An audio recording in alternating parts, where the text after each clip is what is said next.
Tooth sensitivity ഇല്ലെങ്കിൽ പല്ലുകൾക്ക് ഉണ്ടാവുന്ന പുളിപ്പ്. ഒരുപാട് കാരണങ്ങൾ കൊണ്ട് പല്ലുപുളിപ്പ് ഉണ്ടാവാം. അതിൽ ഏറ്റവും മോസ്റ്റ് കോമൺ ആയിട്ട് കാണുന്നത് നിങ്ങളുടെ ഫോൾട്ടി ആയിട്ടുള്ള ടൂത്ത് ബ്രഷ്, അതായത് സർക്കിൾ ചെയ്തിട്ട് തേക്കുന്നതിന് പകരം നേരെ കയറി ഹൊറിസോണ്ടൽ ആയിട്ട് ബ്രഷിങ് വരും. അപ്പോൾ അവിടെ ഇനാമൽ ഉറഞ്ഞു പോയിട്ട് ഉണ്ടാവുന്ന പല്ലിന് പുളിപ്പ്.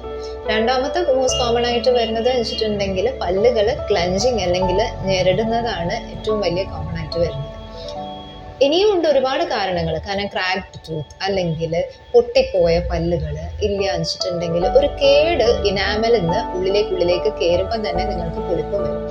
ഇല്ലെങ്കിൽ നിങ്ങൾക്ക് മോണരോഗം ഉണ്ടെങ്കിൽ പുളിപ്പ് വരും.